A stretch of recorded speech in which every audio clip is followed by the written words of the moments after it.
Yep, just really excited to see the team showing what they can do. A big 3 points, a big win. Definitely some moments in the game where we lost a bit of the momentum. You saw the real quality of Angel City, but overall, very happy with the performance.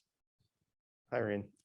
What did you think just of the overall Pride celebration tonight and being able to unfurl a TIFO banner and celebrate something like that in this setting? Yeah, it's obviously the importance of Pride Night. Yes, a celebration, but also talking about gun awareness, a lot going on in the world right now. And to be able to put on a performance in front of our incredible fans where it felt like something we could celebrate and enjoy together, and the importance of that at this time where there have been some heavy days recently. So I was happy we could deliver that for our fans. For sure. Sports obviously can be a unifying force in that way too. Overall, this game, obviously, an important win for the team. How would you assess the best aspects maybe of this one? Well, the best aspect was definitely Kelly Hubley's celebration. I'm going to have to replay that a couple times. It's making a highlight video. I'm not sure what I'm going to do with it yet, but I think that encompasses just the pure joy of the game in that moment. She's such a big part of the team character and connectedness. And then watching, obviously, Sink scored 2 fantastic goals. And again, it wasn't like 90 minutes of domination. You definitely saw a lot of Angel City's skill sets, how dangerous they can be. And we survived that, a lot of corners, a lot more corners than I'd like to be giving up.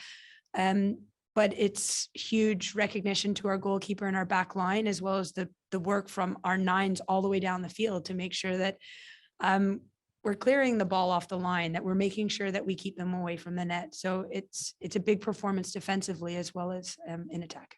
And that ball that Sophia played to herself in the second half, I don't know if you remember it, but I mean that she does that pretty regularly. Yeah. I mean, I keep telling this anecdote, and it just is the reality. She says, I get the ball and I look up and I don't know who to play. And I'm like, you have to wait. Sorry. Like, you're incredibly quick. And I think her maturity is coming. There's a time to take advantage of attacking transition moments and a time to connect the play. And I think she's growing more and more into that. Just a supreme athlete, fantastic person, player, and teammate. You saw her really linking play. She's learning from one of the best to ever play the game up top with her, who's finding her. It was really cool to see some of their combinations, and also interesting to see how frustrated they get when they don't work out, because they are so committed to making sure they're connecting on the field, whether it's Sink and Soph or Morgan Weaver, whomever's on the field. It's been great to see.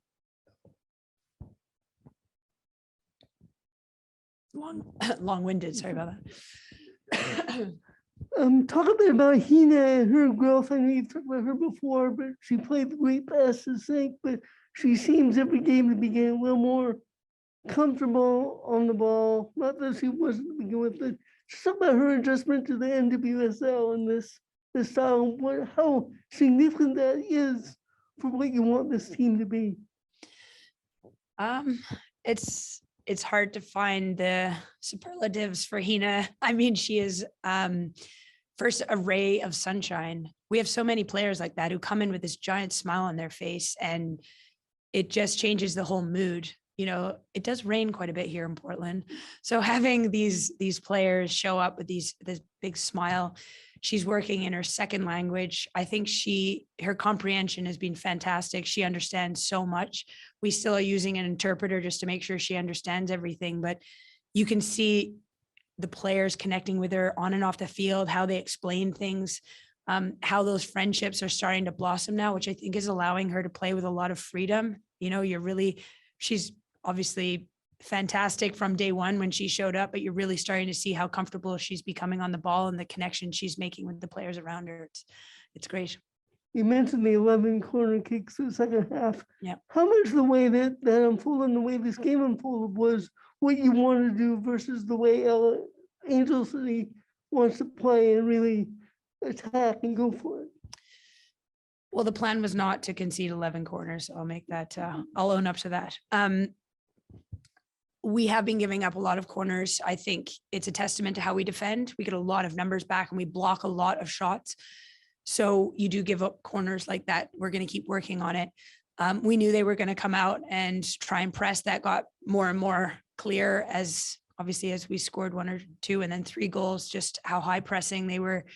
And knowing that once you bypass a press, the space really opens up. And right from the beginning of the game, the players were living on the ball. They were turning forward. They were finding good pockets to live in and finding our wing backs in big spaces wide, which is what we have to do against high pressing teams. So, you know, some days your game plan works out and some days it doesn't.